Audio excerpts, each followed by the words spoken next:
Di dunia di mana senyuman mudah dipasang, tidak semua yang terlihat sempurna benar-benar utuh.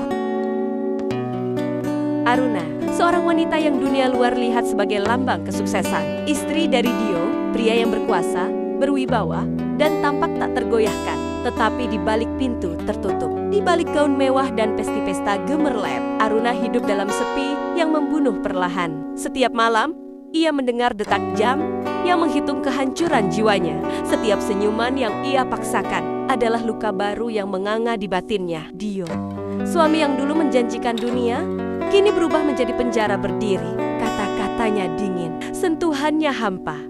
Matanya tak lagi melihat Aruna, hanya bayangannya. Aruna bertahan untuk harga diri, untuk janji yang pernah ia ucapkan di altar. Namun, berapa lama seseorang bisa bertahan tanpa kehilangan dirinya sendiri? Suatu malam, di sebuah taman yang sunyi, Aruna mendengar sebuah lagu. Nada sederhana, tapi di antara semua kekosongan, itu terdengar seperti harapan. Di sanalah ia bertemu Raka, seorang pria biasa dengan luka sendiri yang tersembunyi di balik senyumnya.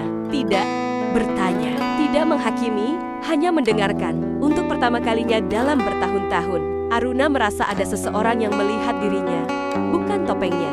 Mereka berbagi keheningan, mereka berbagi cerita tanpa kata, mereka berbagi luka yang hanya bisa dipahami oleh hati yang juga pernah hancur. Tapi kebebasan kecil itu tidak bertahan lama. Dio mencium perubahan. Dan bagi pria seperti dia, kehilangan kendali adalah ketakutan terbesar. Saat kata-kata tak lagi cukup, tangan Dio mulai berbicara, meninggalkan jejak tak hanya di tubuh Aruna, tapi di jiwanya yang sudah rapuh.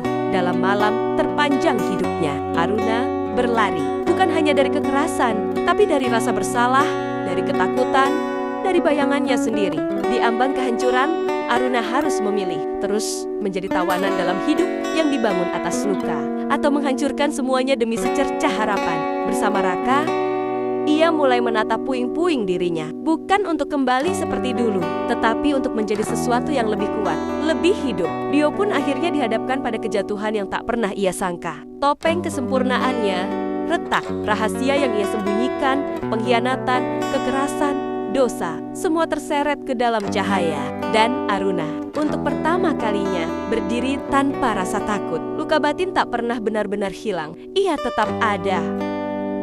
Mengingatkan kita bahwa kita pernah hancur, tapi dari puing-puing luka itu lahir kekuatan untuk memilih, untuk mencintai diri sendiri, untuk hidup sepenuhnya.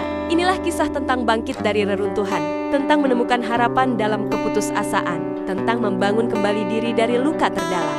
Terkadang untuk benar-benar hidup, kita harus berani melewati luka kita sendiri.